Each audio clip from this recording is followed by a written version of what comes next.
Bonjour cher ami, pour marquer mon retour en force, donc après vous avoir fait un premier tutoriel sur les astuces de sage comptabilité 100, alors je vais vous faire un autre tutoriel qui est une demande d'un ami, donc qui après avoir visualisé mon premier tutoriel sur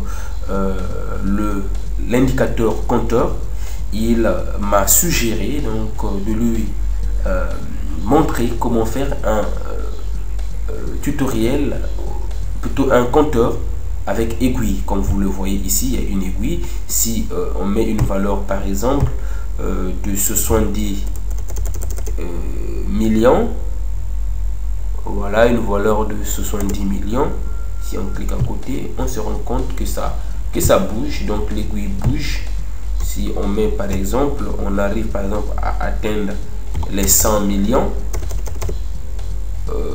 les 100 millions de recouvrement, alors ça bouge. Voilà comment parvenir donc comment arriver donc à concevoir cet indicateur. C'est ce que nous allons voir ensemble. Alors donc je vais rapidement enlever ça. Voilà, tout ça là je vais enlever pour vous, hein, pour que vous puissiez voir. Voilà. Alors, premièrement, il me faut, bon, ça c'est un exemple que j'ai pris, donc j'ai les recouvrements, donc d'une entreprise, je vais prendre par exemple 60 millions.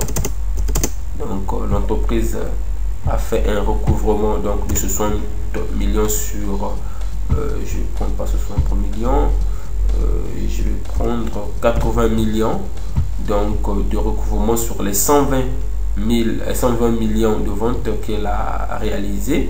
Et ici nous avons les seuils. Donc quand l'entreprise réalise un recouvrement de 50%, elle sous-entend que le travail de recouvrement n'est pas bien fait.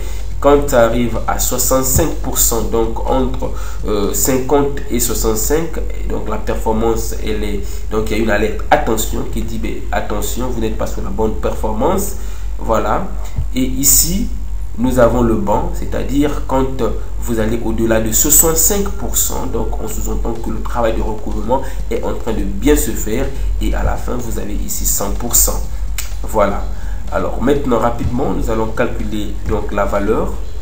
Donc la valeur c'est quoi? C'est tout simplement le niveau donc de recouvrement. C'est égal à quoi? C'est égal donc à 80 millions, donc divisé encore le recouvrement divisé par le vente, donc c'est un pourcentage. Bon, et déjà les cellules ont été déjà programmées en pourcentage. Voilà pourquoi. Alors ici l'aiguille va représenter 1% et le reste c'est quoi?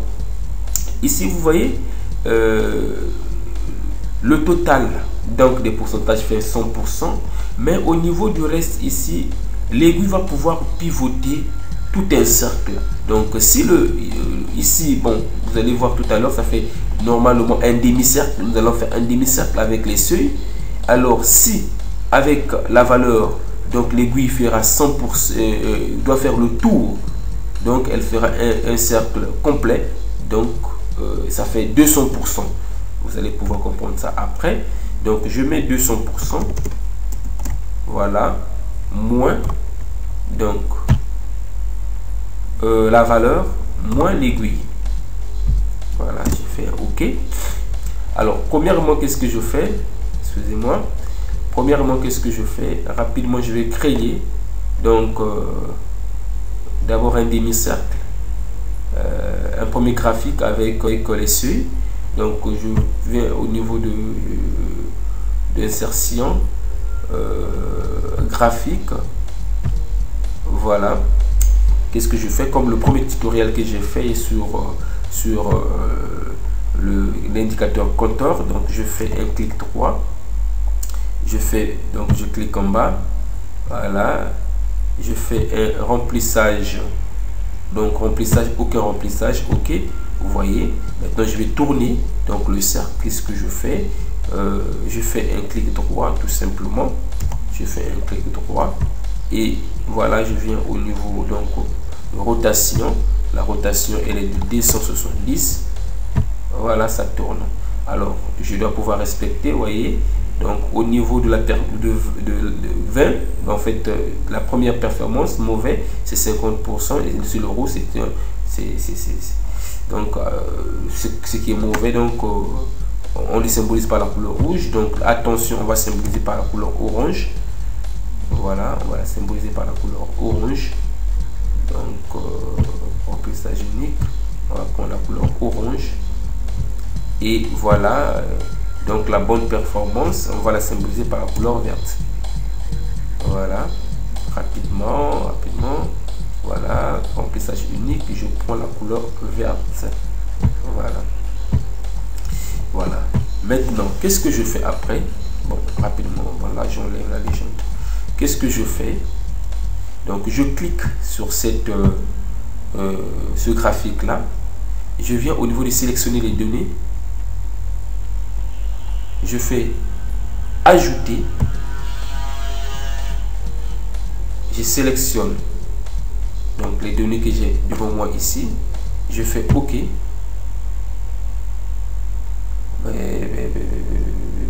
C'est pas ça réellement que je voulais avoir. Vous allez m'excuser, je vais revenir. Donc je viens ici au niveau, donc voilà, je sélectionne d'abord, voilà, création, donc sélectionner les données, voilà, ajouter, voilà, ici je prends tout, voilà, OK. Alors arrivé là, qu'est-ce que je fais? Donc je sélectionne donc la première, je sélectionne donc la deuxième, le nouveau cercle que je viens de faire. Donc je sélectionne ce cercle là et je viens ici modifier. Donc là c'est bon, je modifie, voilà. Donc je modifie, je clique dessus, je fais un clic droit, voilà, mettre, voilà, je clique là, je fais encore un angle de 270 degrés, voilà. Qu'est-ce que je fais? Je clique là pour avoir ce tronçon là, sélectionner rien que ce tronçon là, parce qu'il faut faire attention. Là j'ai sélectionné que ce tronçon, donc je clique là pour avoir rien que ce tronçon là. Je fais un clic droit, donc voilà, je prends remplissage aucun, j'enlève, je prends le deuxième ici, remplissage, je prends remplissage aucun, c'est bon, il me reste rien que l'aiguille ici. Je fais également un clic droit, je change de couleur, remplissage, je prends donc la couleur noire. Voilà, c'est le problème quand on sélectionne mal, c'est ce qui nous arrive. Excusez, voilà, il faut faire attention. Donc il faut vraiment sélectionner l'aiguille. Voilà, là je l'ai sélectionné. Voilà, j'ai fait un clic droit. Voilà. Remplissage, je prends le noir. Voilà. Voilà, donc là j'ai l'aiguille. Je clique encore toujours sur l'aiguille. Il faut que vraiment, voilà, je l'ai sélectionné. Je fais un clic droit, ajouter une étiquette. Voilà, il m'ajoute, c'est le 1%. Mais moi je veux avoir donc en fait l'angle ou encore le pourcentage donc de la valeur, les 67%. Ici, qu'est-ce que je fais? Je rentre dedans, je sélectionne le 1%. Je viens ici, je fais égal et voilà, je clique sur la valeur, je fais entrer, il prend donc les 67%. Voilà, maintenant, donc voilà, je viens de créer mon indicateur. Toutefois que je vais augmenter la valeur, hein, par exemple, je prends 95 millions, clique à côté, voilà. Donc je viens donc de créer un indicateur compteur avec aiguille, c'est très intéressant. Donc pour les passionnés des tableaux de bord, des reporting, vous avez donc un nouveau indicateur pour vos tableaux de bord, pour vos reporting financiers. J'espère que ça vous aidera et je vous remercie. Je remercie donc cet ami qui nous a, que je ne vais pas nommer, qui m'a demandé de l'aider et voilà, le travail est fait. Donc nous nous retrouvons prochainement pour un nouveau tutoriel. Je vous remercie, à la prochaine.